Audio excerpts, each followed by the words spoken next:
Hello everyone. जैसा कि आप लोगों को पता है 2023 का प्री का एग्जाम खत्म हो गया है। जिनका अच्छा हुआ है बहुत बहुत आपको बधाई हो, जिनका नहीं भी अच्छा हुआ है उनको भी मेंस देना है। तो अल्टीमेटली ये है कंप्लीट 3 मंथ की प्रैक्टिकल स्ट्रैटेजी जिसको आपको फॉलो करना है। बहुत सारे इंपॉर्टेंट टिप्स एंड ट्रिक्स मैं इस वीडियो में देने वाली हूँ, तो लास्ट तक जरूर देखिएगा इस वीडियो को। उसके बाद आई कैन गारंटी कि आपके अंदर एक अलग ही मोटिवेशन आएगा और आपके दिमाग में ये चीज क्लियर हो जाएगा कि हाँ, इन 3 महीनों में हमें एग्जैक्टली क्या करना है। आप अपने रास्ते से भटकोगे नहीं, ठीक है। तो देखिए 3 महीने हमारे पास हैं। एक्सपेक्टेड टाइम अगर आप पूछोगे तो अक्टूबर के एंडिंग या फिर नवंबर के मिड में आपका मेंस हो जाएगा।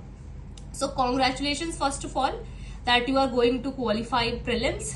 आपके प्रीलिम्स क्लियर हो जाएंगे, ठीक है। अब देखिए बहुत लोगों का क्वेश्चन रहता है कि हम मेंस दें कि ना दें, ठीक है। कमेंट्स में बहुत लोग पूछते हैं कि मेरे मैम इतने हैं, क्या मुझे मेंस देना चाहिए। तो मैं उससे रिलेटेड सारी चीजें आपको क्लियर कर देती हूँ कि मेंस किसे किसे देना चाहिए। तो जो लोग कॉन्फिडेंट हैं कि उनका क्लियर हो जाएगा, जिनकी प्रिपरेशन काफी अच्छी थी, परसेंटाइल वगैरह सब कुछ अच्छा था और उनको पता है कि उन्होंने बहुत सारे क्वेश्चंस राइट कर दिए हैं और उनका क्लियर हो जाएगा, उनको तो देना ही देना है। जो वेल प्रिपेयर्ड थे प्री से पहले उनको तो देना ही देना है। लेकिन जिनको लग रहा है कि जस्ट उनका कट ऑफ क्लियर होगा या फिर जो होप नहीं कर रहे हैं कि क्वालिफाई हो जाएगा, उनको भी देना है। क्यों? क्योंकि आपके जो सब्जेक्ट्स है वो तो सेम ही है। तो आप मेंस की जब प्रिपरेशन करते हो ना, तो बहुत ही असली पुख्ता तैयारी हो जाती है आपकी। मेंस की तैयारी के बाद ही समझो कि आप तैयार हो, क्योंकि मेंस का एग्जाम लगाने के बाद ना बंदा एसएससी से मतलब उसको जान जाता है, ठीक है। तो आप एक बार मेंस लिख दो, अगर आप क्वालिफाई कर गए तब तो दोगे ही दोगे, चाहे क्वालिफाई कर गए तो। लेकिन अगर होप नहीं भी कर रहे हो तो क्या पता आपका हो जाए, और नहीं भी हुआ तो ये आपको अगले साल के लिए बहुत ज्यादा बेनिफिट देगा। ये सेम हुआ था मेरे साथ 2019 में, जब मेरा फर्स्ट अटेम्प्ट था तो मुझे लगा था मेरा क्लियर हो जाएगा, लेकिन मेरा नहीं हुआ था। लेकिन मैंने बहुत ज्यादा मेहनत करी थी, तो क्या वो वेस्ट हो गया? नहीं, वो 2020 की प्रिपरेशन में मेरे काम आया। जबकि 2020 में मैंने उस लेवल की मेहनत करी भी नहीं थी, सिर्फ 1 महीने की पढ़ाई करी थी, बट मुझे ऑल इंडिया रैंक 696 मिली। तो उसमें पिछली मेहनत का ही फल था सारा। तो अभी आप मेहनत करोगे तो आगे आपका प्री मेंस दोनों ही इजी हो जाएगा, कम पढ़ना पड़ेगा आपको आगे। उसकी मुझे थोड़ी सी सर्दी है तो थोड़ा सा मैनेज कर लेना, आवाज भी थोड़ी सी आपको अलग लग रही होगी तो डोंट मिस द चांस। आपको देखिए कुछ मिले ना मिले, एक्सपीरियंस जरूर मिलेगा और ये बहुत ज्यादा जरूरी है। कुछ लोग होते हैं ना जिनको एग्जाम से डर लगता है, जैसे सब आता है, उनको स्पीड भी अच्छी होती है, सब कुछ अच्छा से करके जाते हैं, लेकिन जब वहां पे जाते हैं ना तो थोड़ा डर जाते हैं, नर्वस हो जाते हैं कि यार मतलब इतने लोग आसपास बैठे हुए हैं, हम बना रहे हैं, हमारा बार बार ध्यान टाइम पर जा रहा है, पता नहीं एग्जाम कैसा होता होगा, मेंस कैसा होता होगा, ये सब दिमाग में आता है।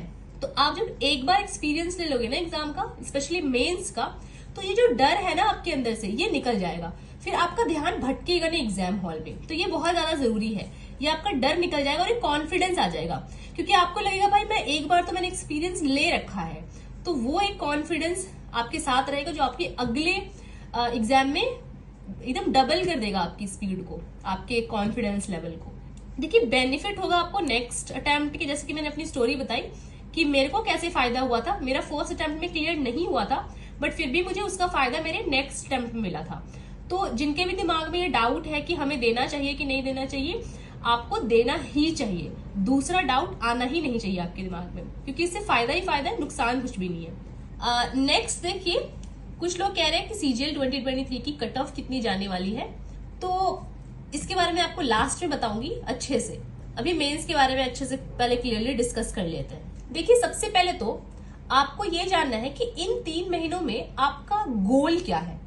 ये मेंस की स्ट्रैटेजी है, तो इस स्ट्रैटेजी में करना क्या है आपको। Pillars to gain 340 plus in mock, क्योंकि किसी भी सीपीटी पोस्ट के लिए आप इतना तो एक्सपेक्ट करके चलो कि आपको इतने मार्क्स मॉक्स में और एग्जाम में लाने ही है। मॉक में भी हमेशा आपका टारगेट ऐसा ही होना चाहिए। तो इसमें आपको 3 महीनों में करना क्या है, सबसे मेन फोकस करना है रिविजन के ऊपर में। क्या रिविजन? सिलेबस। सिलेबस का मतलब क्या है? नोट्स जो भी आपने बनाए होंगे। मैंने 2024 के लिए एक स्ट्रैटेजी वीडियो बनाई है, उसमें मैंने बताया कि आपको किस रोड मैप से चलना होता है। तो उसमें आपको पता चला कि नोट्स बनाना कितना ज्यादा इंपॉर्टेंट है। तो आपको ये नोट्स इन 3 महीनों में बार बार रिवाइज करना है। ऐसा हो जाना चाहिए कि कॉपी आपने उठाया और आपके दिमाग में एक मैप बन गया कि हाँ यहाँ पर ये चीज है, यहाँ पर ये चीज लिखी हुई है। ठीक है, सारी चीजें आपको नोट्स का एकदम मुंह जुबानी याद होनी चाहिए। बुक्स तो प्री से पहले आपने बुक्स तो 4-5 बार रिवाइज कर ही लिया होगा। मेंस के टाइम पे क्या करना है आपको कि मेंटल कैलकुलेशन पर ध्यान देना है। जैसे आपने अगर बुक खोला, ठीक है, अब मान लीजिए परसेंटेज चैप्टर मान लीजिए शुरू हुआ, तो स्टार्टिंग में तो टफ क्वेश्चन नहीं होंगे ना। स्टार्टिंग में ऐसे क्वेश्चन होंगे जो आपको पेन उठाने की भी जरूरत नहीं है। तो उसमें आपको क्या करना है कि जस्ट आंख से देख करके ही आप आंसर मार्क कर सको। इस लेवल तक आपको अभी रीच करना है, यानी कि एग्जाम में भी आपको उतने इजी क्वेश्चंस के लिए पेन उठाने की जरूरत नहीं होनी चाहिए। और प्री से पहले जब आपने बुक सॉल्व करा होगा तो आपने कुछ क्वेश्चंस पर टिक मार्क करके रखा होगा कि हाँ ये न्यू है, अलग कंसेप्ट है या थोड़ा टफ है, तो उनको आपको बार बार रिवाइज करना है कि अगर उन कंसेप्ट्स पर आ गया तो आपको एग्जाम में सोचने में टाइम नहीं लगना चाहिए, वो तुरंत आपसे बनना चाहिए। इसके बाद और क्या रिवाइज करना है, तो प्री से पहले आपने मॉक लगाया होगा काफी सफिशिएंट अमाउंट में, वहां से नोट्स भी बनाए होंगे। मैंने अपनी स्ट्रैटेजी वाली वीडियो में बताया भी है कि आपको मॉक के भी नोट्स बनाने हैं, which is very very important for your improvement, marks increase करने के लिए। तो उनको भी आपको बार बार रिवाइज करना, क्योंकि इसमें वही लिखा होगा जो आपकी गलतियां होती है, जो आपको नहीं आता है, जहां आप अटकते हो। तो ये बहुत ज्यादा इंपॉर्टेंट है कि बार बार रिवाइज करो, जिससे कि आपकी इंप्रूवमेंट रैपिडली हो। जितने ट्रिक्स आपने लिख के रखे हैं, चाहे वो मैथ्स में हो, इंग्लिश में हो, रीजनिंग में हो, वो सब आपको रिवाइज करते करते रहना है। ठीक है, तो रिवीजन आपका बहुत बड़ा पार्ट है इन 3 महीनों में। उसके बाद दी मोस्ट इंपॉर्टेंट क्या है, मॉक लगाना। क्योंकि आपको पता है कि मैथ्स रीजनिंग आपको 1 घंटे में करना है 30 क्वेश्चन, यानी कि आपकी स्पीड बहुत अच्छी होनी चाहिए, एक्यूरेसी बहुत अच्छी होनी चाहिए। ये नहीं कि स्पीड तो कर रहे हो लेकिन गलत कर दे रहे हो क्वेश्चन को। तो ये सब आपका कब होगा, जब आपने सफिशिएंट अमाउंट ऑफ मॉक दिया होगा, सफिशिएंट नंबर ऑफ मॉक्स दिए होंगे। क्योंकि मॉक सिर्फ मार्क्स लाने के लिए नहीं होता, मॉक आपकी इंप्रूवमेंट के लिए होता है। मॉक ये नहीं कि आपने दिया, नंबर देखा और हटा दिया। मैं एक वीडियो बनाने वाली हूँ मॉक के ऊपर में, उसमें आपको प्रैक्टिकल करके बताऊंगी, लाइव करके बताऊंगी कि आप कहाँ गलती करते हो, कैसे मॉक को आपको एनालाइज करना है। एक एक बात मैं बारीकी से बताऊंगी। तो बने रहिए मेरे इस चैनल के साथ। धीरे धीरे आपको हर वो चीज मिलेगी इस चैनल पे जो आपको चाहिए होती है और बिल्कुल प्रैक्टिकली चाहिए होती है, जो मैंने अप्लाई करा है। उसके बाद आपको क्या इंपॉर्टेंट चीज ध्यान देना है, मॉक की एनालिसिस पे। देखिए मॉक तो आपने दे दिया, वो आपकी ड्यूटी थी, बट उस ड्यूटी से आपको मिला क्या। मान लीजिए आपकी कहीं नौकरी लगी और उससे आपको सैलरी ही ना मिले, तो क्या नौकरी करके फायदा है, बिल्कुल भी नहीं। तो वैसे ही मॉक सिर्फ देने के लिए नहीं देना है, मॉक इसलिए दिया जाता है ताकि आपकी गलतियां आपको एग्जाम से पहले पता लग जाए। वो कैसे पता लगेगी, जब आप एनालिसिस करोगे। अब एनालिसिस में ऐसा नहीं कि सिर्फ गलत गलत क्वेश्चंस को देख लिया और बस हटा दिया। मैं बहुत बारीकी से बताने वाली हूँ आगे की वीडियोस में कि आपको मॉक में क्या चीजें देखनी है, कैसे ठीक करना है।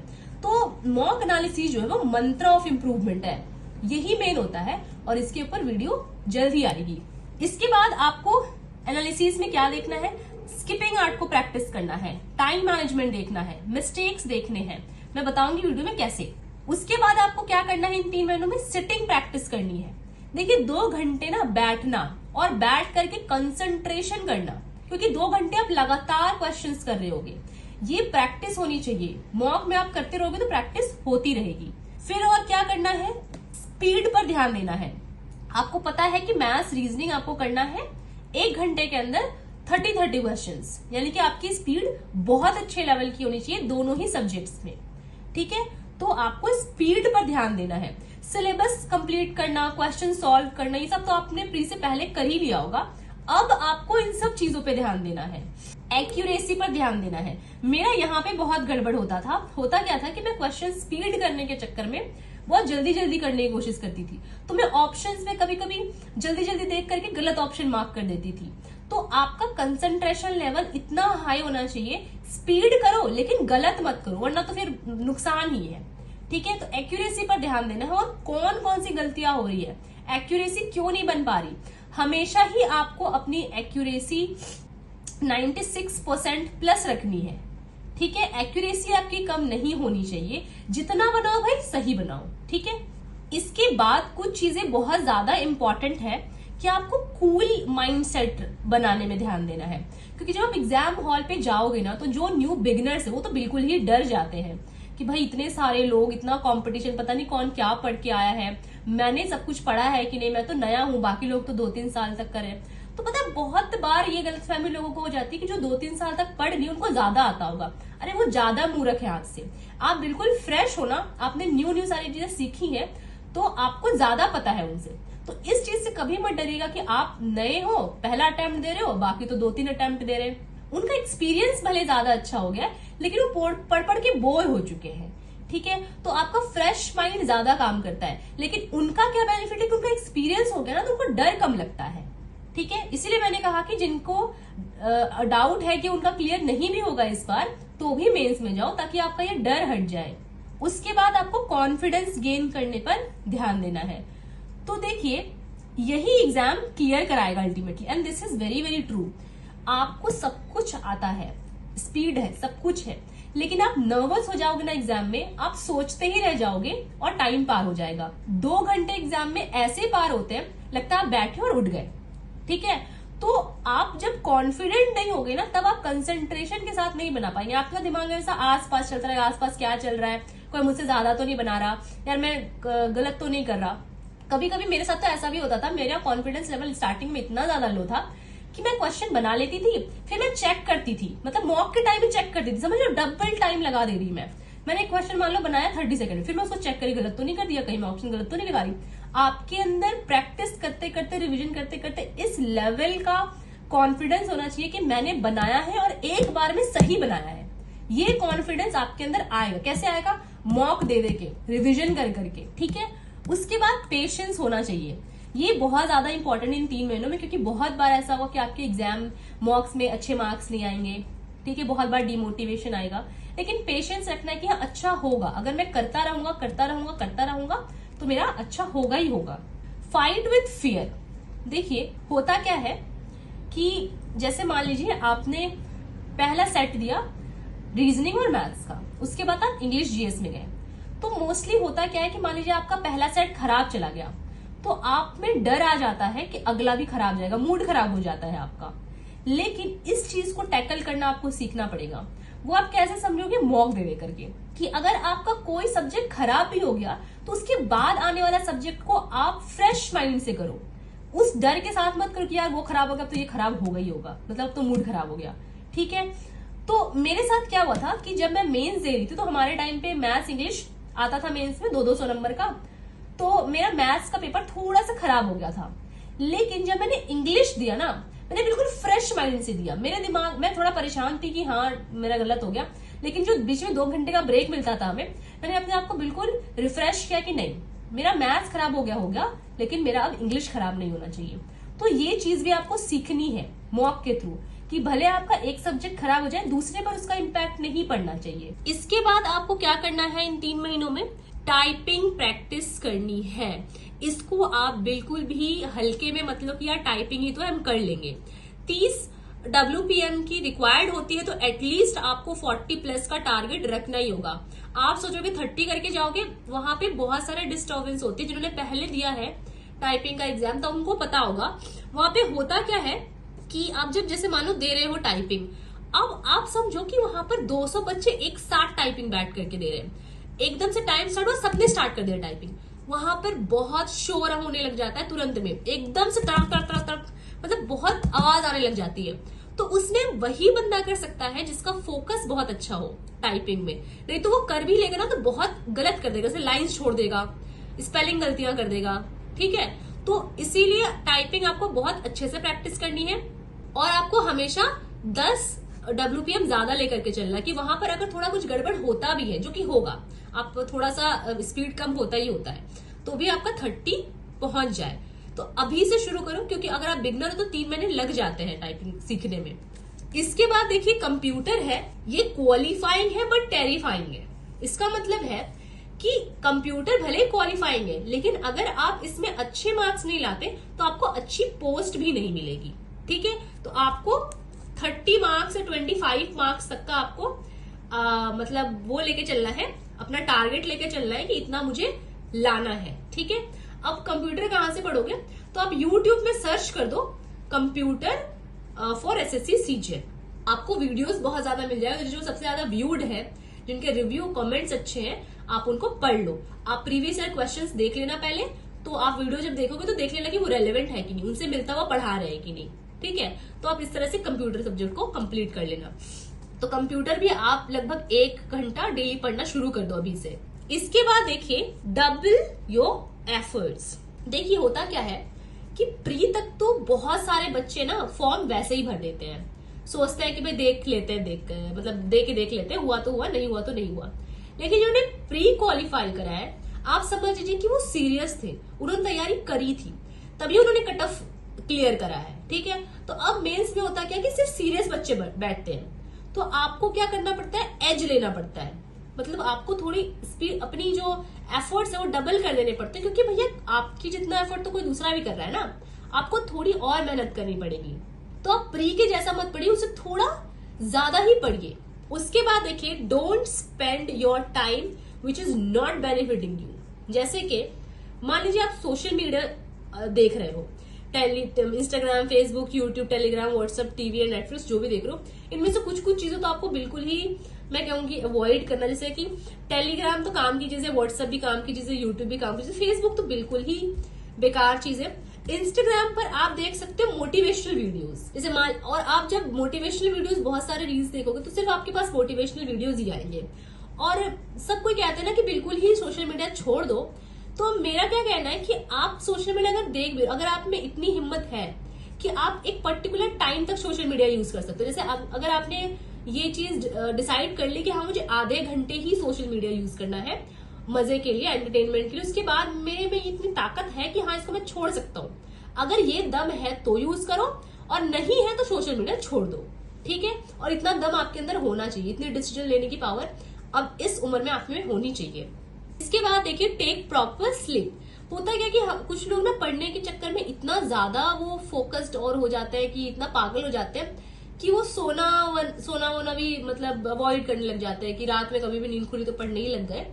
आप तैयारी के साथ साथ याद रखो कि आपकी हेल्थ बहुत ज्यादा जरूरी है।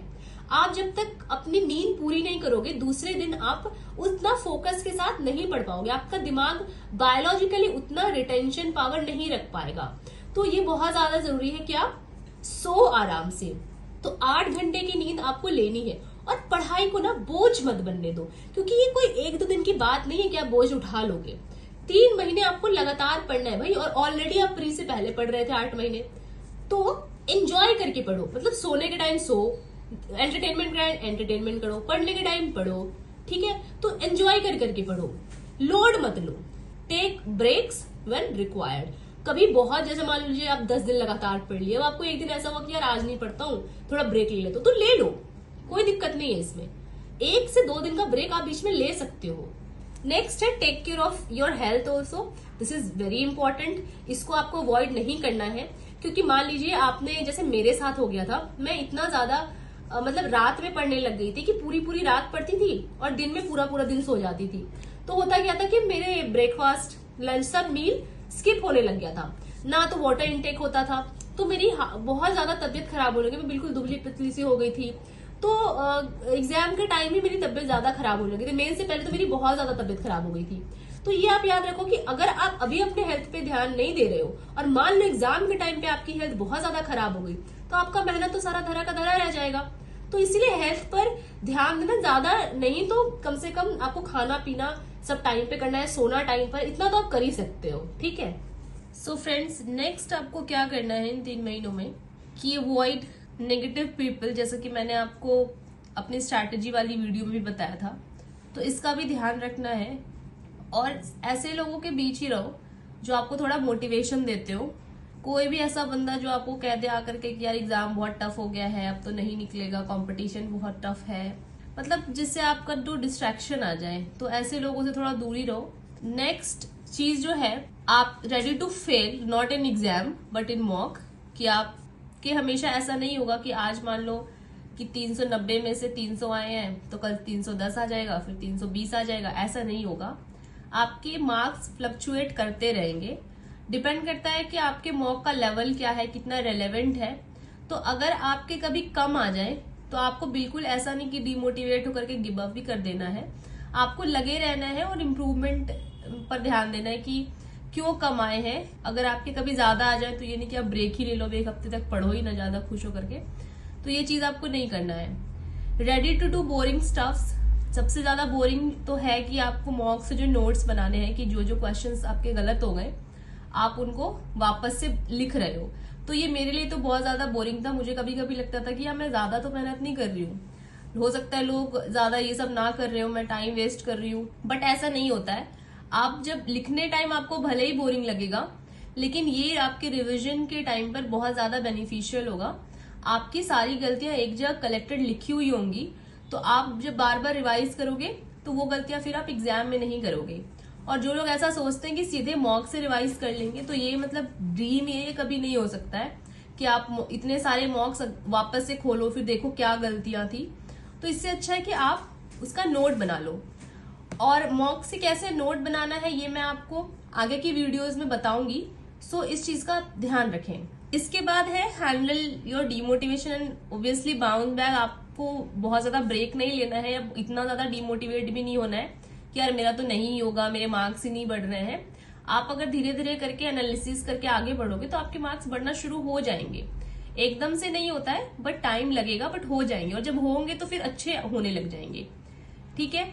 इसके बाद है go according to routine, fix schedule, teacher, mock, notes, books, don't dare to change it now. मतलब आपने जो प्री से पहले अपने लिए टीचर चूज किया होगा, मॉक चूज किया होगा, नोट्स बनाए होंगे, बुक्स को सिलेक्ट करे होंगे, अब इन 3 महीनों में उनमें से आपको एक भी चीज चेंज नहीं करनी है। जो आपने प्री के टाइम पे करा था सेम चीज अभी भी करनी है, बट रिवाइज और मॉक पे ज्यादा फोकस करना है। इनमें से कोई भी चीज अब आपको इस टाइम पर चेंज करने की कोशिश नहीं करनी है। Now friends come to mains exam pattern की मेंस एग्जाम होता कैसा है।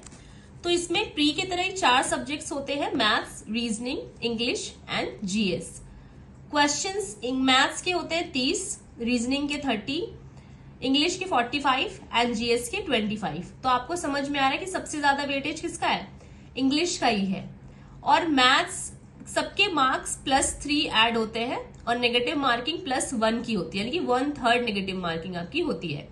टाइमिंग का देख लीजिए क्या होता है कि मैथ्स एंड रीजनिंग 30-30 यानी कि 60 क्वेश्चंस आपको 1 घंटे के अंदर बनाने पड़ेंगे। इसका मतलब आप समझ रहे हो कि आपकी कैलकुलेशन स्पीड, प्रैक्टिस और रिवीजन इतना होना चाहिए कि वहां पर जाते के साथ आपका दिमाग हाथ दोनों ही काम करे। ये नहीं कि आप बैठ करके सोच रहे हो भाई ये क्वेश्चन कैसे बनाया था, याद कर रहे हो, इन सब चीजों का टाइम नहीं होता है। यानी कि आपको प्रीवियस ईयर क्वेश्चंस को तो बिल्कुल रट लेना है कि दिमाग ना लगाना पड़े, और मॉक्स इतने अच्छे से करने की आपको स्किप करना आता हो। आप एक क्वेश्चन पे अटक मत जाओ, वरना आप पूरा सेक्शन ही खराब कर दोगे। तो इसीलिए इन चीजों का ध्यान रखो। तो मार्क्स कितने हो गए, 90 यानी कि 100 नंबर, यानी कि मैथ्स रीजनिंग 190 नंबर का, 180 नंबर का हो गया। इसके बाद इंग्लिश का वेटेज अच्छा खासा है 45 एंड जीएस का 25, 3-3 नंबर के हैं। इन दोनों को आपको 1 घंटे में करना है। तो ये दोनों तो 1 घंटे में हो जाएगा, लेकिन इसमें थोड़ा आपको एफर्ट देना है। तो ये हो गया 135 मार्क्स का, 75, 210, यानी कि टोटल मेंस कितने का हो गया, ये 180 और ये 210 यानी कि 390 नंबर का। अब देखिए 390 नंबर में से अगर आपको सीपीटी पोस्ट चाहिए, मतलब अच्छी पोस्ट चाहिए, एएसओ हो गया, इनकम टैक्स हो गया, या जीएसटी इंस्पेक्टर हो गया, तो इन सब के लिए आपको टारगेट रखना है अपने मॉक में 340+ का, और एग्जाम में भी। और मैंने जैसा पहले अपने वीडियोस में बताया है कि आपको मार्क्स से ज्यादा फोकस करना है परसेंटाइल के ऊपर में, क्योंकि अगर कभी मॉक टफ आ गया या इरेलेवेंट आ गया तो मार्क्स कम आ सकते हैं, लेकिन आपका अगर परसेंटाइल सही है, 95 परसेंटाइल से ऊपर रहती है, तो आप निश्चिंत रहो। ठीक है। और अगर आपको ये जानना है कि आप सही डायरेक्शन में प्रिपरेशन कर रहे हो कि नहीं, आपके मॉक्स में जो नंबर आ रहे हैं वो सही है कि नहीं, या मतलब मैं सही से प्रिपेयर कर रहा हूँ कि नहीं, तो मैंने बहुत डिटेल्ड वीडियो बनाई हुई है इसके ऊपर। आप ये वीडियो जाकर देख सकते हो और आपको बहुत अच्छे से समझ में आ जाएगा कि आप सही से तैयारी कर रहे हो कि नहीं। ये सारे पैरामीटर्स आपको चेक कर लेने हैं। इसके बाद कंप्यूटर का पेपर होता है जो कि क्वालिफाइंग पेपर है। इसमें 20 क्वेश्चंस होते हैं 3 नंबर के, यानी कि एक मतलब ईच क्वेश्चन 3 नंबर का होता है, तो 60 नंबर के हो गए। नेगेटिव मार्किंग 1 की होती है और ये 15 मिनट का पेपर होता है, इसमें आपको 20 क्वेश्चंस करने होते हैं, तो टोटल 60 मार्क्स का हो गया। लेकिन आप अगर सीपीटी पोस्ट आपको चाहिए तो आप 50% का टारगेट लेकर के चलो, और जो क्वालिफाइंग होता है, जस्ट क्वालिफाइंग होता है नॉन सीपीटी के लिए, वो 18 नंबर होता है, ठीक है, यानी कि 30%। तो इतना आपको टारगेट लेके चलना है। ये क्वालिफाइंग, इसका मतलब ये नहीं है कि आप इसको हल्के में ले लोगे, क्योंकि अगर आपको अच्छी पोस्ट चाहिए तो इसमें आपको 50% मार्क्स तक लाना पड़ेगा, ठीक है। तो इसको बिल्कुल भी हल्के में मत लेना, और 1 घंटा या आधा घंटा आप डेली कंप्यूटर को भी देना शुरू कर दो। इसके बाद आप लोगों का ब्रेक होता है 2 आवर का, ठीक है। इतना कुछ होने के बाद आपका 2 घंटे का ब्रेक होगा। इसके बाद आपका टाइपिंग का एग्जाम शुरू होता है। तो जो सीजीएल में टाइपिंग चाहिए वो 15 मिनट में आपको 30 WPM पर आपको करना होता है, ठीक है। लेकिन इससे पहले आपका 10 मिनट का ट्रायल होता है, एंड देन आपका मेन एग्जाम 15 मिनट का शुरू होता है, और ये क्वालिफाइंग है। बट टाइपिंग जिनको बिल्कुल भी नहीं आती, उनको सीखने में टाइम लगता है, तो आप ये बिल्कुल भी मत सोचना कि भाई जब एग्जाम क्रैक होगा, जब हमें पता लग जाएगा कि हम पास हो रहे तब शुरू करेंगे, वरना सारा एग्जाम हो जाएगा, टाइपिंग में फेल हो जाओगे तो बस कुछ नहीं मिलेगा। सो इसीलिए टाइपिंग आपको अभी से शुरू कर देनी, अगर आपने अभी तक नहीं शुरू करा है, क्योंकि टाइपिंग अच्छे लेवल पर 40+ की टारगेट लेने में आपको 3-4 महीने आराम से लगेंगे, अगर आप डेली का 1 घंटा दोगे तो। अब टाइपिंग के बारे में मैं कुछ बहुत इंपॉर्टेंट चीजें आपकी क्लियर कर देती हूँ कि देखिए, जैसा कि मैंने आपको पहले भी बताया कि 30 WPM की स्पीड अगर रिक्वायर्ड है तो आपको टारगेट 40 का ही रखना पड़ेगा, क्योंकि वहां पर ना मैंने जैसा कि बताया कि 200 लोग आपके साथ में एकदम से टाइपिंग करना शुरू कर देंगे। तो होता क्या है कि एकदम से आपको आवाज आने लग जाएगी, टक टक टक टक टक पूरी आवाज आने लगेगी। तो आप तो घर पे जब करोगे तो अकेले करोगे, तो वहां पर आपका पूरा कंसंट्रेशन रहेगा। लेकिन एग्जाम में आपका कंसंट्रेशन खराब होने लगता है, आपका ना ध्यान आसपास के लोगों में जाने लगता है कि यार वो इतना स्पीड कर रहा है। कुछ लोग तो ऐसे होते हैं साइड वाले, वो जानबूझ करके स्पीड में और मतलब कीबोर्ड को ठोकते रहेंगे ताकि आप नर्वस हो जाओ। तो इन सब चीजों का ध्यान रखना, इसीलिए आपको हमेशा 10 WPM एक्स्ट्रा लेकर के चलना है।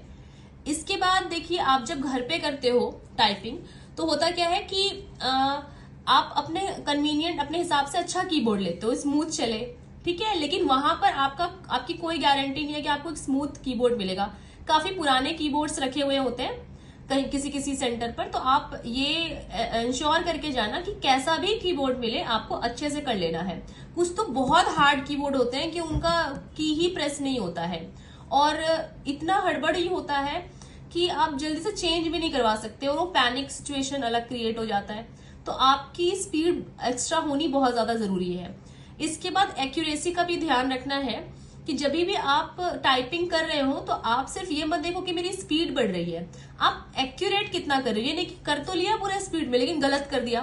तो आपकी जो एक्यूरेसी होनी चाहिए वो 97+, ये आपके हर टेस्ट में होनी चाहिए, मतलब हर टाइपिंग टेस्ट पे आपकी एक्यूरेसी आनी चाहिए।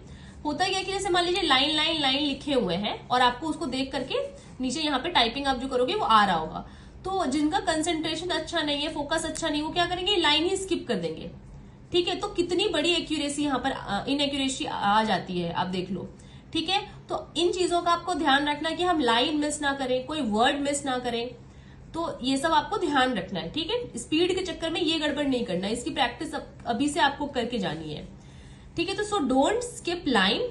और एक गलती लोग पता है क्या करते हैं टाइपिंग में, कि मान लीजिए कोई पैराग्राफ ऊपर में दिया हुआ जिसको आप देख करके यहाँ पे टाइप करो, यहाँ पे आ रहा है, तो वो क्या करेंगे, उस पैराग्राफ को समझना शुरू कर देंगे, भाई बोल क्या रहा है पैराग्राफ में। अरे आपको एग्जाम नहीं देना इंग्लिश का, आपको जस्ट डिट्टो जो लिखा है उसको टाइप करना होता है। तो वहां पर आप मीनिंग में समझने लग जाना, ठीक है। आपको जस्ट वर्ड देखने हैं, धड़ाधड़ टाइप करना है और खत्म करना है। उसमें आपको ध्यान रखना है कि कोई वर्ड मिस ना हो जाए और कोई लाइन मिस ना हो जाए, कोई वर्ड गलत ना टाइप हो जाए, ठीक है। तो पैसेज को समझने की कोशिश नहीं करनी है। इसके बाद don't focus on others computer और टाइपिंग। ये टाइपिंग टेस्ट में बहुत ज्यादा होता है कि साइड वाला जो है बहुत स्पीड में कर रहा होता है, तो हमारा बार बार ध्यान जाता है। तो आप जब घर पे टाइपिंग करो ना, तो भी आप एक ऐसा सिस्टम क्रिएट कर सकते हो अपने आसपास जो थोड़ा साउंड क्रिएट करता हो, जैसे गाना बजा लो या ऐसी चीजें जो आपको डिस्ट्रैक्ट करती हो, और उस टाइम आप फोकस करने की कोशिश करो, तब जाकर के वो आपकी प्रैक्टिस हो जाएगी। शांति में टाइपिंग मत करना, ठीक है। तो क्योंकि एग्जाम में आपको वो माहौल नहीं मिलने वाला है।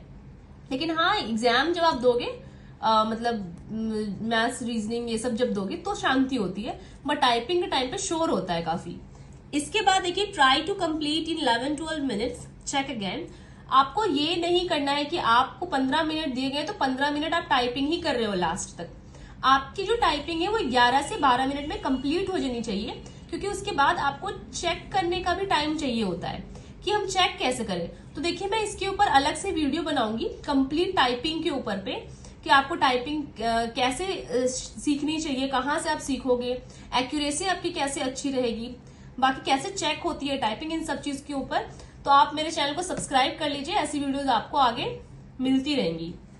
तो आपको कहाँ से करना है टाइपिंग, तो सोनी टाइपिंग ट्यूटोरियल, ये एक फ्री ऐप है। ये आप कंप्यूटर पे, डेस्कटॉप पर, कुछ भी लैपटॉप पर आप इसको वो कर लो, डाउनलोड कर लो, और ये बहुत ही अच्छी है।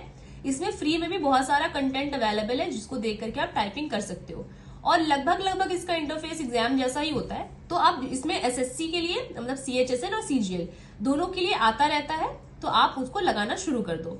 और बहुत सारी वेबसाइट्स भी होती है, जैसे आप अगर सर्च करोगे 10 फिंगर्स टाइपिंग, तो आपको बहुत सारी वेबसाइट्स मिल जाएंगी, तो आप वहां से भी जाकर के टाइपिंग कर सकते हो। आप लैपटॉप के कीबोर्ड से बिल्कुल भी टाइपिंग करने की कोशिश ना करें, ठीक है। उसके साथ आप कनेक्ट कर लें, जो अलग से कीबोर्ड आती है डेस्कटॉप वाली, उसी में टाइपिंग करें। उसके बाद यूज 10 फिंगर्स। कुछ लोग 2 फिंगर्स से टाइपिंग करते हैं, लेकिन अगर आपको अपनी टाइपिंग 40+ की करनी है तो आपको 10 फिंगर्स यूज करने पड़ेंगे। जिनकी ऑलरेडी 2-3 फिंगर्स से अच्छी टाइपिंग स्पीड है तो उनका वो उसी से करें, लेकिन जिन्होंने अभी तक स्टार्ट नहीं किया तो हमेशा 10 फिंगर्स से ही टाइपिंग की वो करना, क्योंकि ऑफिस में भी आपका वही काम आएगा। आप 2 फिंगर से करोगे तो भाई सब देख के हंसेंगे आपको कि ये कैसा टाइपिंग करता है, ठीक है। Take 3 months to reach 40 WPM। तो आपको यार 3 महीने में 40 WPM करनी है, तो मेहनत लगेगी। आपको स्टार्ट करना पड़ेगा, अच्छे से 1 घंटे डेली देने पड़ेंगे, तब आपका हो पाएगा, ठीक है। Practice daily 1 hour 45 minutes। जब पढ़ने का मन ना हो तो आलस ना हो, तो ये सब आप आलस हो तो कर सकते हो ये सब। जैसे कि मान लीजिए कि आप पढ़ रहे हो और अभी आपका मन नहीं कर रहा है टाइपिंग करने का, तो आप पढ़ने का मन नहीं कर रहा क्या क्या बोल रही हूँ मैं। अगर पढ़ने का मन नहीं कर रहा तो आप उस टाइम टाइपिंग कर सकते हो, ठीक है। मैं ऐसा करती थी, जैसे कि मान लो खाना खा लिया मैंने आपको बताया कि मैं खाते टाइम पे करंट अफेयर्स देखती थी। अब खाने के बाद मुझे नींद आती थी, तो अब मैं सो जाती तो भाई 2-3 घंटे मेरे बर्बाद हो जाते। तो मैं क्या करती थी कि नींद को भगाने के लिए मैं टाइपिंग कर लेती थी, तो मेरा फोकस बन जाता था और उसके बाद नींद भी उड़ जाती थी, तो वो मेरा टाइम यूज भी हो गया और उसके बाद का टाइम वेस्ट भी नहीं हुआ। तो आप ऐसे टाइम पे टाइपिंग कर सकते हो। सो फ्रेंड्स, अब हम आते हैं मैथ्स के ऊपर। हम सब्जेक्ट बाय सब्जेक्ट समझेंगे कि हमें इन 3 महीनों में हर एक सब्जेक्ट के लिए क्या स्ट्रैटेजी लेकर के चलनी है, ताकि आपका मैक्सिमम आउटपुट आ सके। मैंने बताया है आपको जैसा कि प्री से ज्यादा मेहनत आपको यहाँ पे करनी पड़ेगी, क्योंकि अब यहाँ पे सिर्फ सीरियस एस्पिरेंट ही बचे हैं, तो आपको उन सबको टक्कर देना पड़ेगा। तो उसके लिए आपको क्या करना है, पहले तो मैथ्स में आपको कितना टाइम लगेगा, तो 4 से 5 घंटे एटलीस्ट आपको इसको देना पड़ेगा, क्योंकि 1 घंटे में रीजनिंग और मैथ्स दोनों करना है, तो आपको बहुत अच्छी स्पीड चाहिए। तो मैंने अपनी स्ट्रैटेजी वाली वीडियो में आपको बताया है कि कैसे आप सिलेबस कंप्लीट करते हो, मतलब एक चैप्टर को कंप्लीट करने का क्या रोड मैप होता है। तो पहले आप वीडियो देखते हो, नोट्स बनाते हो, नोट्स रिविजन करते हो, बुक करते हो और सेक्शनल मॉक करते हो। तो देखिए, लेकिन मेंस, ये तो प्री के टाइम पे था, लेकिन मेंस के टाइम पे देखिए नोट्स रिविजन आपका बहुत मेन हो जाता है, ठीक है, क्योंकि ये सब तो आपने कर लिया है, ये प्री तक था, ठीक है। प्री में आपने इन दोनों चीजों को कर लिया होगा। अब आपको नोट्स रिवीजन करना है एंड बुक को जो बुक में भी मैंने आपको बताया है कैसे करना है। तो बुक में जो क्वेश्चंस आपको सेम पैटर्न के लग रहे हैं उसमें आप पेन मत उठाइए, उसको आप बस देख करके ही खत्म कर दीजिए। मतलब इतना तो आपकी प्रैक्टिस अभी तक हो ही गई होगी, और आपको बुक के साथ साथ प्रीवियस ईयर क्वेश्चंस पर बहुत ज्यादा फोकस इस बार करना है। और सेक्शनल मॉक की जगह पर आपके पास फुल मॉक्स, इस पर बहुत ज्यादा ध्यान देना है। अब कुछ लोगों का रहता है कि डेली कितने चैप्टर्स करें, तो जैसे मैथ्स में आप डेली 2 चैप्टर्स कर सकते हैं। अब उन चैप्टर्स में भी क्या क्या कर सकते हैं पर डे, तो मैं आपको बताती हूँ। जैसे 2 चैप्टर्स आपको करने हैं, एक अरिथमेटिक का चैप्टर ले लो और एक एडवांस का चैप्टर ले लो, ताकि आपका दोनों ही साथ साथ चलता रहे। ये चीज मैंने आपको प्री के टाइम पे नहीं बताई थी, क्योंकि उस टाइम क्या होता था, सिलेबस कंप्लीट होता तो आपको सीक्वेंस में जाना पड़ता था। मैंने बहुत बार बताया कि जब भी आप सिलेबस कंप्लीट करो तो कभी भी जो मन तो चैप्टर मत पढ़ो, उस टाइम आपको सीक्वेंस में जाने की जरूरत होती है।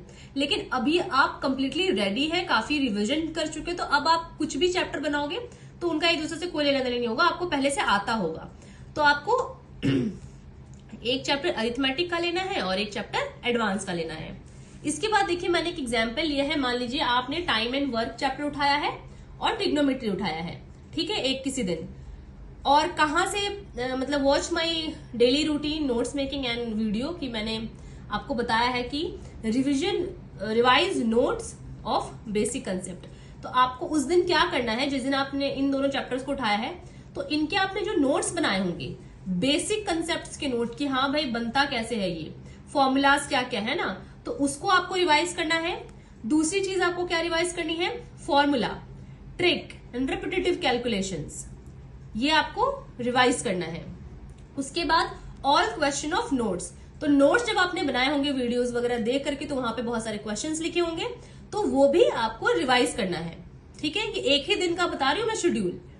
नाउ आपको इन सब की वीडियो मेरे चैनल पे मिलेगी आगे, कि हाँ नोट्स कैसे बनाए जाते हैं ये सब कुछ। तो जिन्होंने अभी तक नहीं बनाया है और नहीं देखा है, अब तो खैर वो इतनी जल्दी नहीं बना पाएंगे, लेकिन अब अगर आगे की प्रिपरेशन करो तो देख लेना उसको। उसके बाद देखिए, आपको उसी दिन बुक भी बनाना है, मतलब इन दोनों चैप्टर्स में बुक में जो क्वेश्चन है वो बनाना है। तो इसमें आपको क्या करना है कि वन टाइप के 1 से 2 क्वेश्चन करने हैं। अब जैसे प्री के टाइम पे जब आप सीख रहे थे क्वेश्चंस को, तो आप बुक के एक एक क्वेश्चन को बहुत अच्छे से बनाते थे, लेकिन अब वो काम नहीं करना, उन्हें तो आपको बहुत टाइम लग जाएगा। तो एक पैटर्न का अगर आपको एक साथ 10 क्वेश्चन दिख रहे तो 1 से 2 क्वेश्चन करो। सो इसलिए आपको याद रखना है कि एक टाइप के क्वेश्चंस 1 से 2 ही करने हैं। Try doing without using pen, ठीक है। इस तरह के जो रिपीटेड क्वेश्चंस हैं जो कि इजी है, उसके लिए आपको पेन उठाने की जरूरत नहीं पड़नी चाहिए जब आप बुक से करो। तो ये नहीं कि आप हर एक क्वेश्चन लेकर के बैठ गए और हर एक क्वेश्चन को सॉल्व कर रहे हो। ट्राई मेंटल कैलकुलेशन, ठीक है। तो जो इजी टाइप के क्वेश्चंस होते हैं जिसमें बहुत ज्यादा पेन यूज करने की जरूरत नहीं है, उसकी कैलकुलेशन भी आप मेंटली कर लो। एंड डू मार्क्ड क्वेश्चंस, इनको आपको अच्छे से करना है।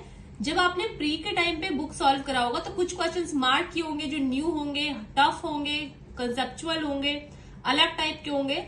तो बुक में से उन क्वेश्चंस को बहुत अच्छे से अब बार बार प्रैक्टिस करना है। एंड एक टारगेट बनाओ कि आपको 100 से 150 क्वेश्चंस डेली करने हैं बुक से, और ये आपके लगभग 2 घंटे में हो जाने चाहिए। इतनी स्पीड आपको गेन कर लेनी है, ठीक है। तो आपका 2 से 3 दिन के अंदर में ये सारे ये पूरा 2 चैप्टर जो आपने सिलेक्ट किया था, टाइम एंड वर्क का एंड ट्रिग्नोमेट्री का, ये खत्म हो जाएगा 2 से 3 दिन में, ये सारी चीजें। तो इस तरह से करके आपको सारे चैप्टर्स बारी बारी से रिवाइज करने हैं।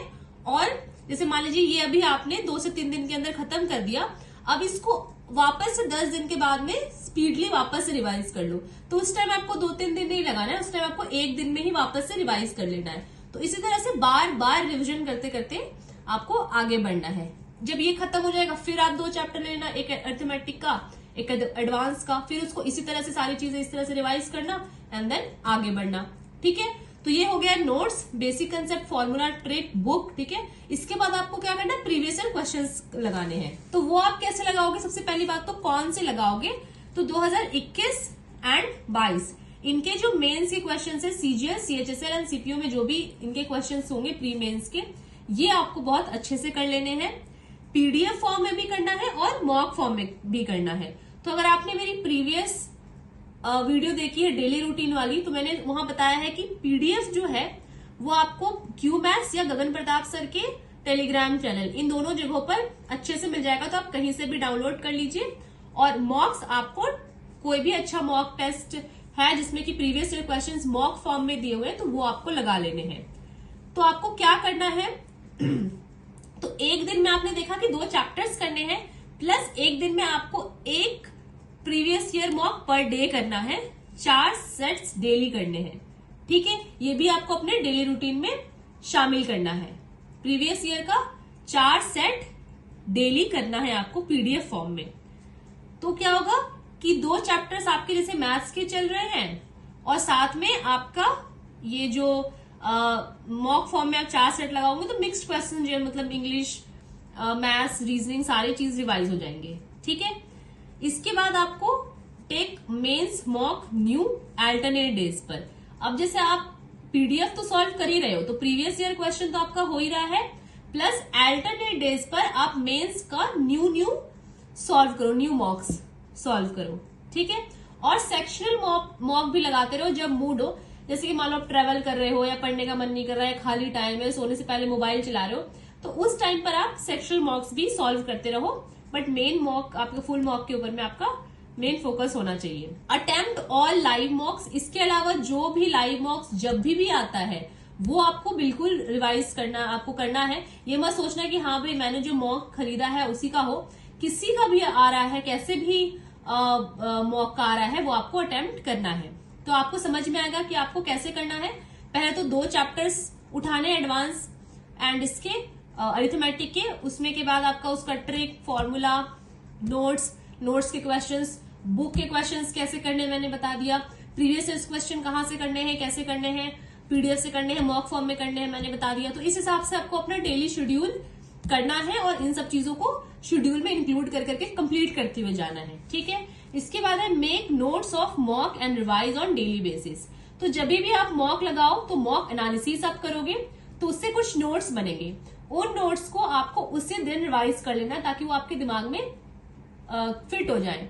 तो अब मॉक कैसे देना और मॉक एनालिसिस कैसे करना है उसकी वीडियो मैं आगे बनाऊंगी, तो स्टे कनेक्टेड विद मी और आपको ऐसी वीडियोस बहुत इफेक्टिव और प्रैक्टिकल वीडियोस आपको आगे मिलती रहेंगी। अब देखिए एनालाइज में क्या करना पड़ता है, तो एनालाइज और मिस्टेक्स, अब क्या क्या बारीकियां आपको देखनी पड़ती है। तो आपको टाइम के लिए देखना है कि भाई जिस क्वेश्चन में जितना टाइम लगना चाहिए क्या उतना ही लगा रही हूं मैं या ज्यादा लगा रही हूं। मिस्टेक्स आपको देखना है कि क्या किस तरह के मिस्टेक्स मेरे हो रहे हैं। ठीक है, अप्रोच मेरा सही है कि नहीं क्वेश्चन करने का, मैं बहुत लेंदी मेथड तो नहीं यूज कर रही, फोकस आपका बन पा रहा है कि नहीं, बार बार आपका टाइम की तरफ तो नहीं जा रहा है दिमाग, एक्यूरेसी बन पा रही है कि नहीं, वीक एंड स्ट्रॉन्ग चैप्टर्स में आप कैसा परफॉर्म कर रहे हो। तो इन सब के ऊपर मैं डिटेल्ड वीडियो बनाने वाली हूँ, तो सब्सक्राइब कर लीजिए अभी जाकर इस चैनल को ताकि आपको ऐसी वीडियोस मिलती रहे आगे। इसके बाद देखिए रिवीजन कैसे करना है, मैंने आगे आप इतनी चीजें बताई आपको। रिवीजन आप जब भी लगे आप भूल रहे हो तब आप रिवीजन कर लो। ठीक है, मेंस के टाइम पर रूटीन बना करके नहीं किया जाता कि हाँ सैटरडे संडे को हम रिवाइज करेंगे, क्योंकि वो रिवीजन आपने पहले कर लिए, तो आपको जब भी लगे आप भूल रहे हो तो आप कर लो। जैसे मान लो आप मॉक बना रहे हो, ठीक है, अब परसेंटेज चैप्टर में आप 3-4 बार अटक गए, अब आपको लग रहा है परसेंटेज चैप्टर के कंसेप्ट आप भूल रहे हो, तो जाओ उसी दिन आप जल्दी जल्दी से नोट्स देख लो कि क्या कंसेप्ट था, क्या क्वेश्चंस थे। तो कुछ क्वेश्चंस तो आपको देख करके ही याद आ जाएंगे, जो नहीं याद आ रहे हैं या जो लग रहा है कि यार टफ है तो उसको आप वापस से पेन उठा करके बना के देख लो, वो आपको उस टाइम ही रिवाइज हो जाएगा। तो इस तरह से आपको रिविजन करना है। ठीक है, सो फ्रेंड्स मैथ्स में मैंने आपको क्लियर कर दिया कि आपको क्या कब कैसे करना है, डेली रूटीन कैसे बनाना है वो भी मैंने बता दिया। अब हम आते हैं इंग्लिश के ऊपर, तो इसमें आपको डेली 3 से 4 घंटे लग जाएंगे करने में। तो इसके लिए भी मैंने बताया हुआ था कि प्री में आप कैसे प्रिपरेशन करते हो, वीडियो देखते हो, नोट्स बनाते हो, नोट्स रिविजन करते हो। तो यहाँ पे भी आपको इस चीज पे बहुत फोकस करना है कि आपने जो भी प्री के टाइम पे नोट्स बनाया होगा वो इस टाइम पर आपको बार बार रिविजन करते रहना है। बुक के क्वेश्चंस आपको बार बार सॉल्व करते रहने, मैं बताऊंगी आगे कैसे क्या करना है। सेक्शनल टेस्ट तो आप दे ही रहे थे, सेक्शनल टेस्ट आपका जब मन करे, जब फ्री टाइम हो, ठीक है, पढ़ने का मन नहीं कर रहा हो तो आप देते रहे, बट फुल मार्क्स तो आपको देने ही है। तो डेली क्या रिवाइज करें, जैसा कि मैंने आपको मैथ्स में भी बताया, तो 2 चैप्टर्स आप ग्रामर के कोई से भी चैप्टर्स उठा लीजिए और उसमें आपको क्या क्या रिवाइज करना है, रूल सारे उस बुक में, जैसे नीतू मैम के बुक में रूल्स वगैरह के बाद चैप्टर के बाद क्वेश्चंस होते हैं, तो वो उन क्वेश्चंस को रिवाइज करना है। टिक अगर मार्क किए हुए रूल है कि कुछ आप भूल जाते हो रूल, वो आपने टिक करके रखा है था प्री के टाइम पे, तो उनको बार बार रिवाइज कर लेना है।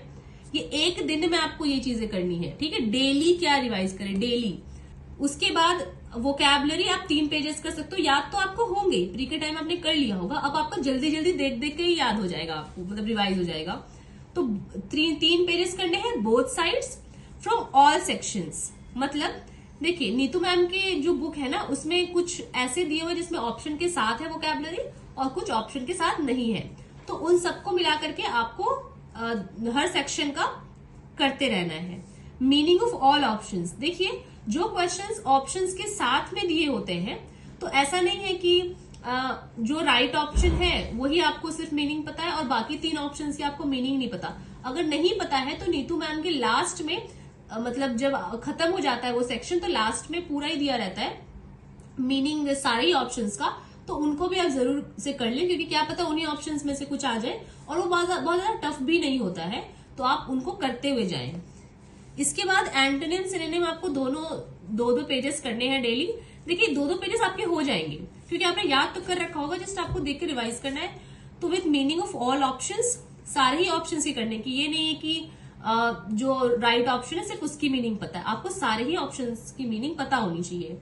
इसके बाद आपको एमबी बुक एक बहुत ही अच्छी बुक है, या फिर आप कोई भी प्रीवियस ईयर क्वेश्चन की सेट की जो बुक आती है तो उससे आपका क्या होगा, प्रीवियस ईयर के क्वेश्चंस प्रैक्टिस हो जाएंगे और आपको मॉक टेस्ट की तरह उसको देना है, मतलब टाइम बाउंड मैनर में देना है, स्पीड अच्छी रखनी है अपनी, with word meaning and back side of each set, ये भी आपको याद कर लेना है। तो उससे होगा क्या कि जब आप प्रीवियस ईयर क्वेश्चंस का सेट लगाओगे तो आपका साथ साथ में RC, cloze test, voice, narration, parajumble, spelling mistake, ये साथ साथ डेली ही होता रहेगा। इसके लिए आपको अलग से शेड्यूल करने की जरूरत नहीं है। और प्रीवियस ईयर मॉक कहाँ से लगाओ, तो जैसा मैंने मैथ्स में बताया है 2021, 2022 सीजीएल, सीएचएसएल, सीपीयू का डेली 4 सेट लगाओगे, मतलब वही है जो आप मैथ्स में कर रहे थे, वही वाला चीज है ये जो आप डेली लगाओगे। तो इसमें आपका मैथ्स हो रहा था वहां पर, यहाँ पर इंग्लिश भी हो जाएगा इसमें कवर, ठीक है। फिर आपको फुल मॉक जो आप लगाओगे एक दिन में उसमें भी इंग्लिश कवर हो जाएगा।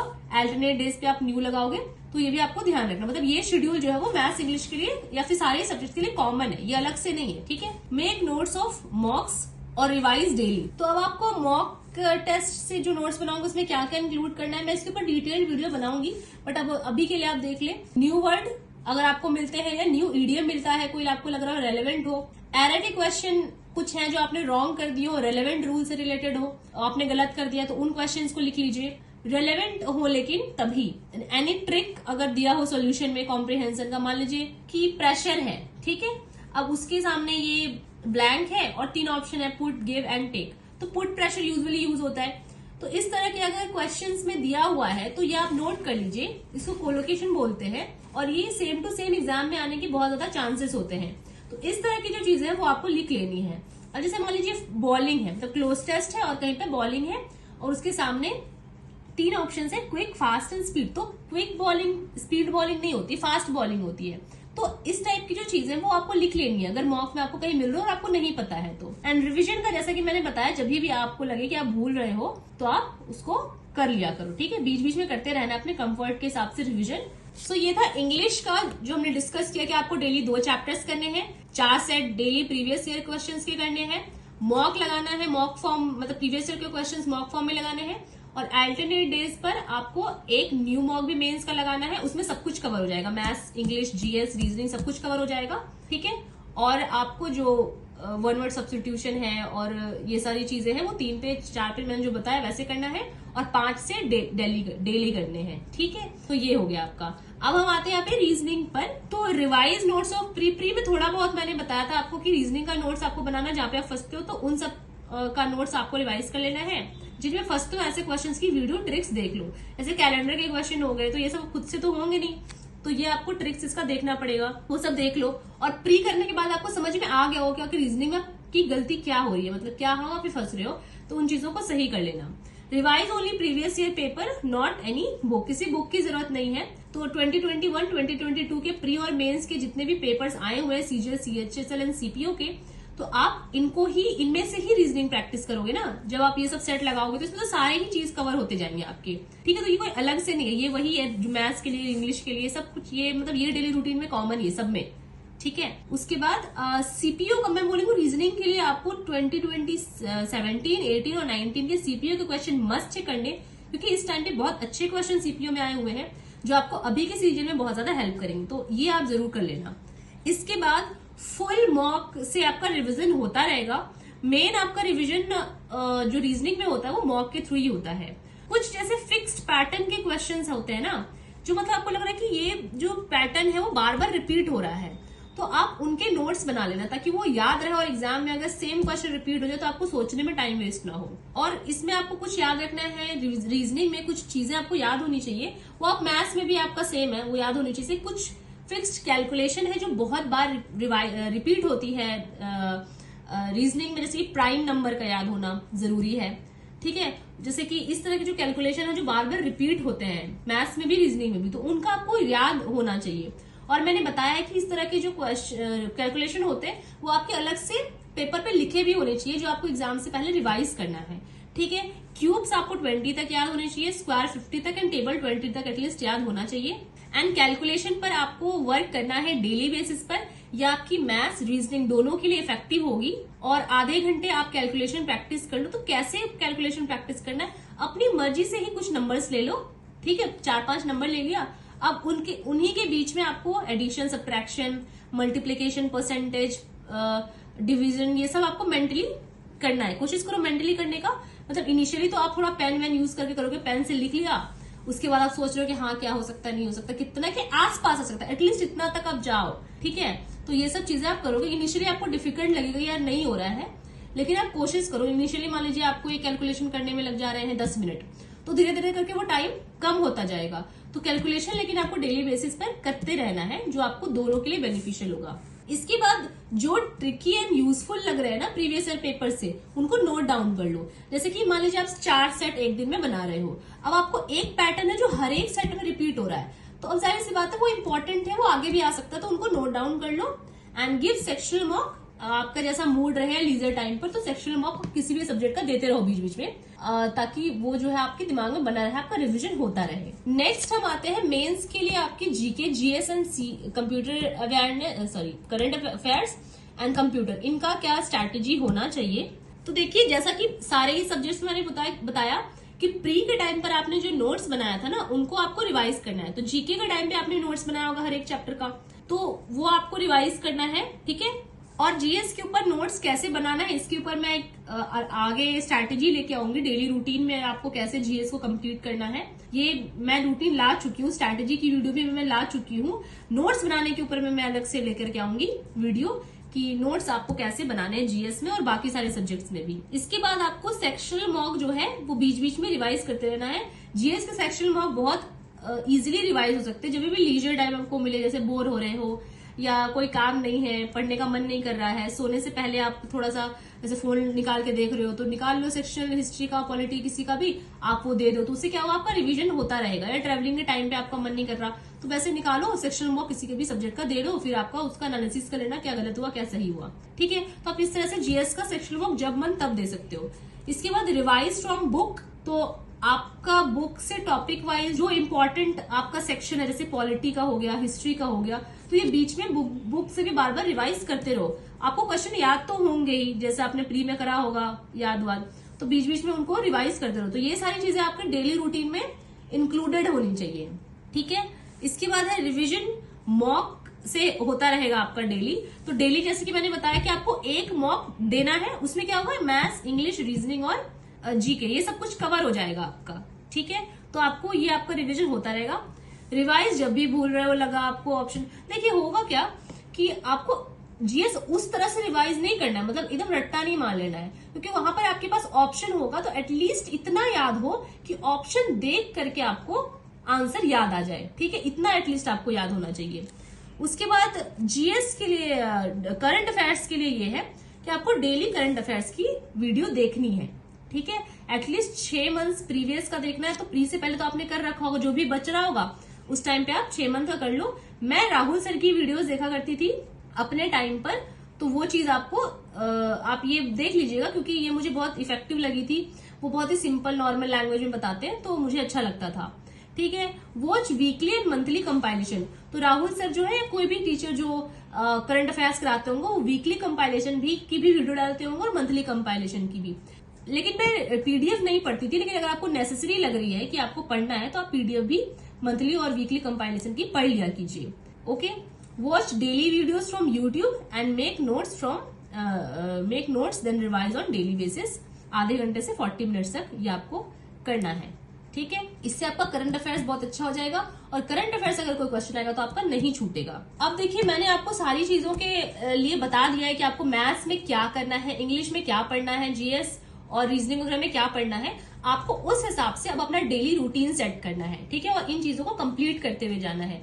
मैंने इस वीडियो में ये भी क्लियर कर दिया कि आपको रिवीजन कैसे करना है और रिवीजन आप इफेक्टिवली कैसे कर पाओगे, ठीक है, टाइम टेबल क्या बनाना है, किसके लिए कितना टाइम लगेगा, कितने सब्जेक्ट्स पढ़े, everything I cleared in this video. अब मैं आपको कुछ इंपॉर्टेंट बातें बताना चाहती हूँ जो आपको इन 3 महीनों में याद रखनी है। ऑलरेडी मैंने बहुत सी बातें वीडियो के स्टार्टिंग में बता दी, बट अभी भी कुछ बातें मैं आपको बता देती हूँ कि इस टाइम पर जो सबसे मेन चीज है ना आपके लिए, वो है मॉक के एनालिसिस, जिनका ये रहता है कि भाई हम बहुत पढ़ रहे हैं लेकिन हमारे मार्क्स नहीं आते हैं। तो उनका रीजन ही यही होता है कि वो मॉक की एनालिसिस नहीं करते हैं, क्योंकि ये मैंने भी अपने फर्स्ट अटेम्प्ट में गलती करी थी कि मैं सिर्फ बुक पर ध्यान देती थी, बुक बनाने पर, प्रैक्टिस करने पर, मॉक पर ज्यादा ध्यान नहीं दिया था मैंने। और यही रीजन था कि मेरे मार्क्स इंप्रूव नहीं हो पा रहे थे, क्योंकि बहुत सी चीजें मॉक में करनी होती। तो मैं इसके ऊपर डिटेल्ड वीडियो लेकर के आऊंगी कि मॉक एनालिसिस करते कैसे हैं एक्चुअली, ठीक है, जिनसे आपका रैपिड इंप्रूवमेंट आप देख पाओगे। इसके बाद देखिए, बहुत बार ऐसा होगा ना कि आप रोगे, ठीक है, बहुत बार मतलब प्रॉब्लम होगी आपको कि यार पढ़ रहा हूँ फिर भी मार्क्स नहीं आ रहे, ऐसा होता है। डिमोटिवेशन आएगा, अप्स एंड डाउन्स आएंगे इन 3 महीनों में भी। ऑलरेडी आपने प्री से पहले इसको एक्सपीरियंस करा होगा, लेकिन इस टाइम भी आएंगे, तो आपको उसको टैकल करने आना चाहिए। मैंने बता दिया पूरी वीडियो में कि कैसे आपको क्या टैकल करना है। उसके बाद आपको हेल्थ का ध्यान रखना है, ये भी मैंने आपको इनिशियली ही बता दिया, ठीक है। उसके बाद डोंट शेड्यूल योरसेल्फ, सिक्लूड योरसेल्फ, मतलब कि ऐसा आपको नहीं करना है कि भाई मैं तैयारी कर रहा हूँ, मेरा किसी से कोई रिश्ता नाता ही नहीं रह गया। ऐसे लोग जो आपको सपोर्ट करते हैं, जो आपको पॉजिटिव वाइब्स देते हैं, उनसे आपको बात करते रहना है। ये नहीं कि आप 3 महीने आप किसी से कोई लेना देना ही नहीं रख रहे हो, वरना आपका दिमाग क्या होगा ना कि बहुत लोड आ जाएगा आपके दिमाग में, ठीक है। तो छोटी सी भी डिमोटिवेशन आएगी तो आप बहुत परेशान हो जाओगे। इसलिए हंसी मजाक, खेलना कूदना, ये सब आपका दिन भर में कुछ ना कुछ टाइम होना चाहिए, एंटरटेनमेंट सब कुछ, ताकि आप मूड फ्रेश बनाकर रखा करो। लेकिन हाँ, आप मतलब बेफालतू की टाइम वेस्ट करने वालों के साथ मत रहो कि आपको हर दिन ही अब आपको बोले कि चलो चाय पे चलते हैं, चलो यहाँ घूमने चलते हैं। उन लोगों के साथ में आपको ज्यादा मतलब नहीं रखना है, ठीक है। इसके बाद क्या है कि डेली रूटीन से चलो, जब मन जो मन तब मत करो। जैसे कि मैंने आपको बता दिया करना क्या क्या है, डेली आपको क्या क्या चीजें होनी चाहिए। अब उस हिसाब से 3 महीने में आपको हर दिन अपना रूटीन सेट करना है कि हाँ आज ये चीजें कंप्लीट कर लेनी है, फिर आगे ये चीजें करनी है, ठीक है। तो उस हिसाब से अपना डेली शेड्यूल करके चलो, ठीक है। इसके बाद है डोंट अवॉइड नोट्स ऑफ मॉक्स। ये चीज ना बहुत सारे लोग अवॉइड करते हैं कि मॉक के नोट ही नहीं बनाते, उनको लगता है कि ठीक है हो गया, ठीक है, एनालिसिस करके भी छोड़ देते हैं। लेकिन नोट्स बनाओ, क्योंकि ये आप जब लास्ट में एग्जाम के टाइम पे रिवाइज करोगे ना, तो एकदम पेनेसिया की तरह काम करेगा, बहुत ही जल्दी आप चीजों को ग्रैब कर लोगे। लास्ट में बहुत सी चीजें आपके माइंड में रहेंगी। नेक्स्ट है focus on previous year the most, भटकना मत, क्योंकि इस टाइम पे ना बहुत सी, अगर मेंस का कोर्स आ गया है, ये आ गया है, वो आ गया है, ये क्वेश्चंस इंपॉर्टेंट है, ये प्री में नया आ गया था। अब प्री में पता है एक भी क्वेश्चन अगर नया आया होगा तो उसको बेस करके पूरा का पूरा चीज वहीं चलने लग जाएगा। मतलब मान लीजिए कोई एक टफ क्वेश्चन आ गया, अब हर टीचर शुरू कर देंगे कि यार हमारे कोर्स में ये मिलेगा, ऐसे क्वेश्चन हमारे कोर्स में। अरे वो एक बार आया है भाई और एक क्वेश्चन आया है, इसका मतलब ये नहीं कि पूरे मेंस में वैसा क्वेश्चन वो देने लग जाएंगे। तो अब इन चीजों से मत भटकना, जो प्रीवियस ईयर पे आया हुआ है सबसे ज्यादा हेल्पफुल वही है, प्रीवियस ईयर ही सबसे ज्यादा इंपॉर्टेंट है, ठीक है। उसके बाद है देखिए, सोशल मीडिया जो है इस टाइम पर आपको लिमिटेड यूज करना है और रेलेवेंट यूज करना है, बेकार की चीजें नहीं देखनी है, ठीक है। जैसे मान लीजिए आप सोशल मीडिया भी देख रहे हो तो ऐसी चीजें देखो जो आपको स्ट्रैटेजी, मतलब कुछ आपको मोटिवेशन देती हो, मोटिवेशनल वीडियोस देख लो, ठीक है, प्रिपरेशन से रिलेटेड कुछ वीडियोस देख लो, वो आपको फिर भी हेल्प करेगी। और इसका ना टाइम फिक्स रखो कि अगर आधे घंटे देखनी है तो आधे ही घंटे देखनी है, यानी कि हमने स्टार्ट किया और हमें पता ही नहीं 2 घंटे कब निकल गए। तो ऐसा आपको नहीं करना है, ठीक है। मुझसे नहीं होगा, इस थॉट को हटा दो आप लोग प्लीज, कि भाई बहुत टफ है, मेरे से तो नहीं हो रहा, इंग्लिश मुझसे होती ही नहीं, मैथ्स मुझसे होता ही नहीं, ये थॉट आप हटा दो। ये हटाकर करना शुरू करो तो जरूर होगा। एंड प्लीज बी सीरियस, बहुत टाइम वेस्ट मत करो, जल्दी प्रोसेस हो रहा है तो इसका फायदा उठाओ। एसएससी इतनी फास्ट नहीं थी हमेशा से, अभी हो गई है, तो आप इसका फायदा उठाओ। इलेक्शन है, इस चीज का अब भी फायदा उठाओ। अब मान लीजिए आपने इतनी सारी तैयारी कर ली और आपको समझ ही नहीं आ रहा कि आप सही जा रहे हो कि गलत जा रहे हो, तो मैंने ये एक फुल वीडियो बनाई है डिटेल में। ये वीडियो इसीलिए है कि बहुत लोगों को ये कंफ्यूजन होता है कि भाई हमारी तैयारी सही चल भी रही है कि नहीं। तो उस चीज को इंश्योर करने के लिए आप इस वीडियो को जरूर देखिएगा। इसमें मैंने बताया कि आपकी अगर सही तैयारी तो कितनी परसेंटाइल होनी चाहिए, कितने मार्क्स आ रहे होने चाहिए आपके मॉक्स में, क्या क्या चीज अगर आप कर रहे हो तो आप समझ लो कि आपका सिलेक्शन 100% होगा। तो जरूर आप इस वीडियो को देखिएगा, आपको लिंक डिस्क्रिप्शन में मिल जाएगा। And let's grow together. आप मेरे साथ बने रहेंगे, आपको पूरी की पूरी प्रिपरेशन स्ट्रैटेजी, जो भी आपको दिक्कत आएगी, जो भी आप कमेंट करोगे उसके ऊपर में आपको आंसर की वीडियो जरूर मिलेगी। And thanks for watching. अगर आपको ये वीडियो पूरी अच्छी लगी है तो लाइक जरूर करिएगा, शेयर करिएगा अपने फ्रेंड्स के साथ ग्रुप में जो कि प्रिपरेशन कर रहे हैं और चाहते हो कि उनका भला हो। एंड सब्सक्राइब करिएगा अगर आपको इस तरह की वीडियो आगे चाहिए। एंड कमेंट जरूर करिएगा I will crack SSC CGL 2023 mains, और ताकि मुझे पता लगे कि हाँ आपने लास्ट तक ये वीडियो देखी है और आपको अच्छी लगी है, ताकि मुझे भी मोटिवेशन मिले आपकी आगे ऐसे ही हेल्प करने में। सो मिलते हैं हम अगली वीडियो के साथ, तब तक के लिए जय हिंद।